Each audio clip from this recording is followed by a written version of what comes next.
Okay, students T distribution में मैंने आपको बताया कि स्टूडेंट टी डिस्ट्रीब्यूशन का जो टेस्ट है that is T is equal to X bar minus mu divide by S by square root of N. ठीक है, तो ये हमने टेस्ट स्टैटिस्टिक की थी, बट हमारे कोर्स में डेरिवेशन भी है, derivation of students T distribution. ठीक है, द एक्सप्रेशन, जो एक्सप्रेशन अभी मैंने आपको बताया है दिस वन, ठीक है, ये जो एक्सप्रेशन की हम बात कर रहे हैं दिस वन, ये एक्सप्रेशन जो है इसको हम रिटर्न दोबारा से स्क्वायर में लिख सकते हैं। अगर मैं टी का स्क्वायर ले लूं तो मेरे पास क्या बनेगा, ये इसका स्क्वायर ये हो गया। ठीक है, इसको खोल लो। ठीक है, आपने एस स्क्वायर की जगह जो है S square small S square लिया। क्यों? क्योंकि हमें पता है S square capital S square किसके बराबर होता है, 1/n-1 एस स्क्वायर। ठीक है, हमने पिछले उसमें किया था।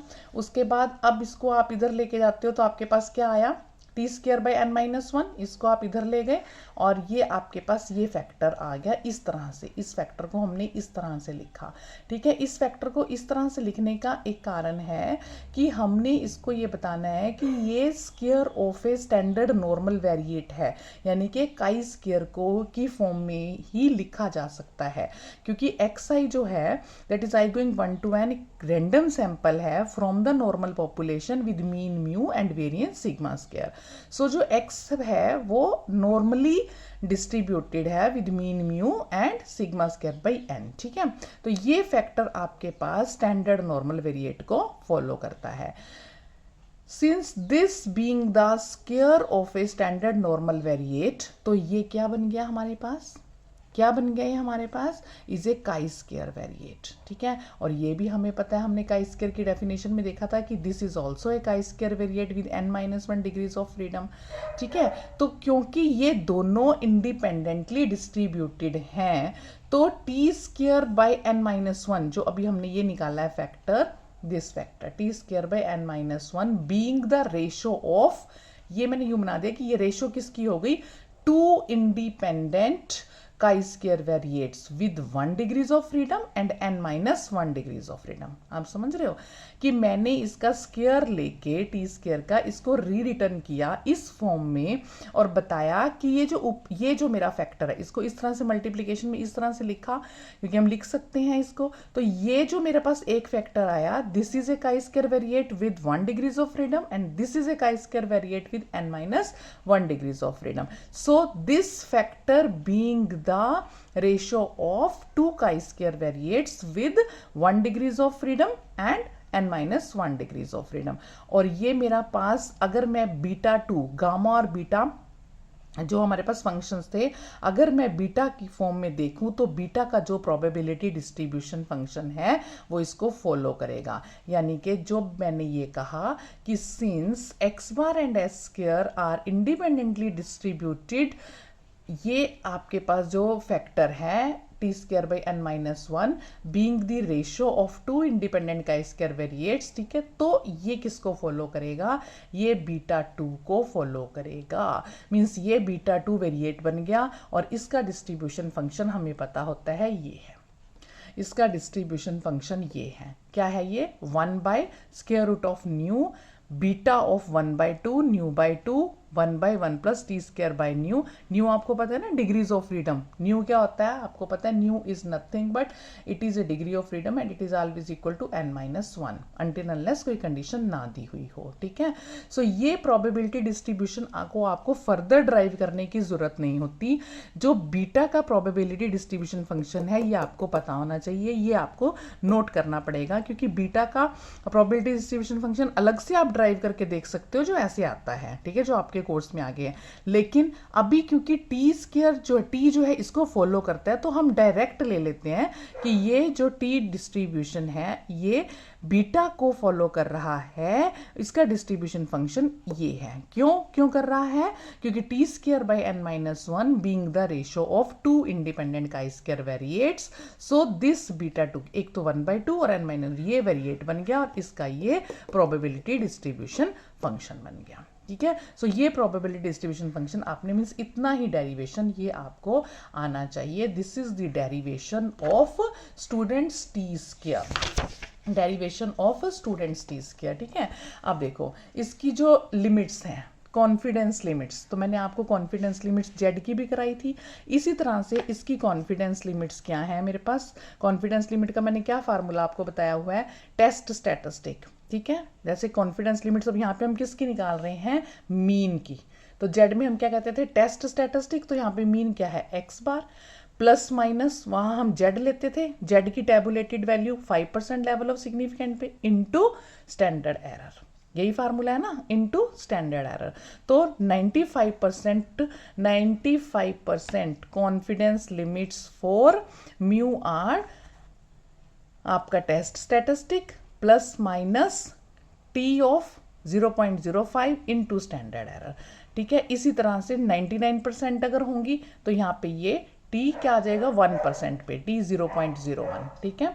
तो ये टेस्ट स्टैटिस्टिक का फार्मूला है। सो ये कॉन्फिडेंस लिमिट्स जब भी आपने निकालनी है तो आपको मैंने ये मेथड बताया हुआ है कि हमारे पास क्या होता है, स्टैटिस्टिक, जिसकी कॉन्फिडेंस लिमिट निकालनी है वो स्टैटिस्टिक, ठीक है, प्लस माइनस जो फार्मूला हम अप्लाई कर रहे हैं, स्मॉल टेस्ट है, मीन के लिए हम टी यूज, देखो मीन के लिए हम यूज करते हैं जेड, और अब हम टी भी यूज कर रहे हैं, फिर जेड करेंगे टी करेंगे, जब लार्ज सैंपल है तो जेड करेंगे, और जब स्मॉल सैंपल है तो हम टी करेंगे, ठीक है ये सारा मीन के लिए, ठीक है। तो टेस्ट स्टैटिस्टिक जो आपके पास है प्लस माइनस, अगर हम टी यूज करेंगे तो टी का 5% पे, ठीक है, और इनटू स्टैंडर्ड एरर का जो फार्मूला है।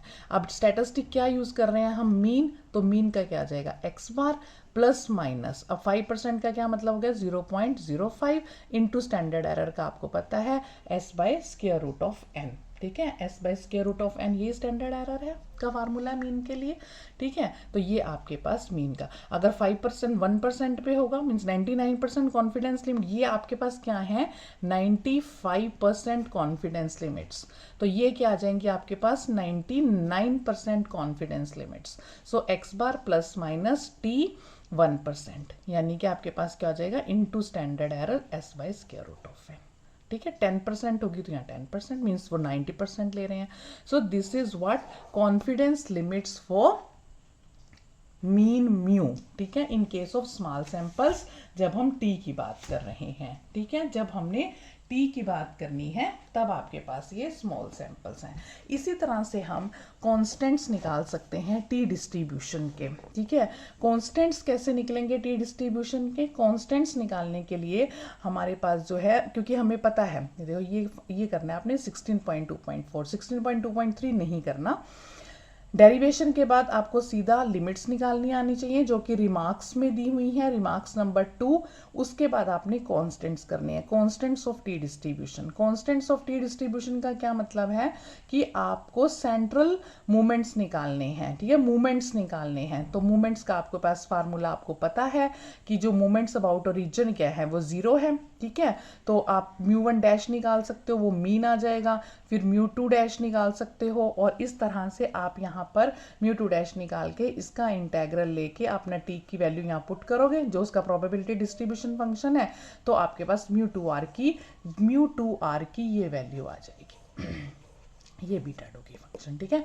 सो इस तरह से आप इसके कांस्टेंट्स निकाल सकते हैं। इस इंटेग्रल को जब आप सोल्व करोगे, इस इंटेग्रल को जब आप सोल्व कर रहे हो यहाँ पे, ठीक है, तो बिल्कुल उसी फॉर्म में आपने लाना है, लेकिन ये फार्मूला है, ये जो फार्मूला है कि बीटा का जो फंक्शन है इसको हम गामा की फॉर्म में लिख सकते हैं, और वो आपके पास इस तरह से है, ठीक है। ये गामा की फॉर्म में ये फार्मूला होता है, ये फार्मूला डायरेक्ट यहाँ पुट किया हुआ है, ठीक है। तो आपके पास ये फार्मूला आ जाएगा n raise to power r into this. इसमें जब आप अब पुट करते जाओगे r की वैल्यू, तो आप म्यू2 निकाल सकते हो, म्यू4 निकाल सकते हो, बीटा1 निकाल सकते हो, बीटा2 निकाल सकते हो, ठीक है।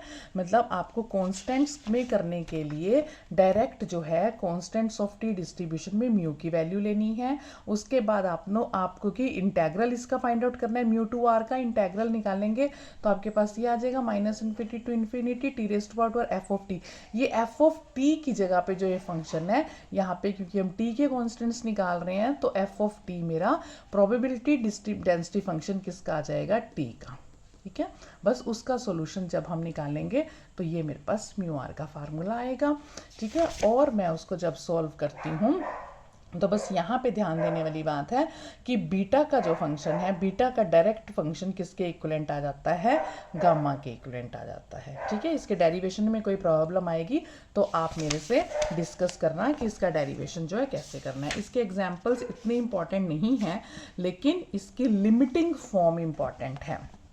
इसकी फॉर्म, इसका क्या इंपॉर्टेंट है, लिमिटिंग फॉर्म। ठीक है, limiting form of T distribution. अब लिमिटिंग फॉर्म का क्या मतलब होता है, as n tends to infinity. ठीक है, so the probability density function of T distribution, ठीक है, with n degrees of freedom, ये हमारे पास था डायरेक्ट, आपको भी याद रखना है जो हमने वहां निकाला है, बस इसको ड्राइव करने की जरूरत नहीं है, वो ये इसका कहते हैं लिमिटिंग फॉर्म। यहाँ पे क्या करना है, बस आपने लिमिट ले लेनी है n टेंड टू इंफिनिटी। जब इसमें आप लिमिट लगा दोगे तो ये देखो डायरेक्ट बताता है कि एफ जो आपके पास, मतलब ये डायरेक्ट फार्मूलाज होते हैं गामा के जो आपने अप्लाई करने हैं। क्या फार्मूला है कि गामा ऑफ 1/2 जो है वो स्क्वायर रूट ऑफ पाई है, और जब लिमिट ले लेते हैं n tend to infinity gamma of n plus k divide by gamma of n k, तो वो n raise to power k होती है। ठीक है, मतलब आपने डायरेक्ट जो फंक्शन था वो रखा, ठीक है, ये फंक्शन रखा, लिमिट लगाई, उसके ऊपर लिमिट लगाई, ये आपके पास गामा के इक्विवेलेंट आ जाएगा। गामा के इक्विवेलेंट आपने यहाँ पे पुट करके ये 1/√ऑफ, ये एक लाइन में लिमिटिंग फॉर्म निकली है आपकी। ठीक है, क्योंकि ये फार्मूला आपने अप्लाई किया है। तो जब आप इसके ऊपर ये लिमिट लगा देते हो और उसके ऊपर अप्लाई करते हो और इस फार्मूलाज को पुट करोगे तो ये देखो, ये मैंने करके बताया कि ये फार्मूला यूज हो रहा है, limit n tend to infinity 1 + 1/n raised to power n की वैल्यू e होती है।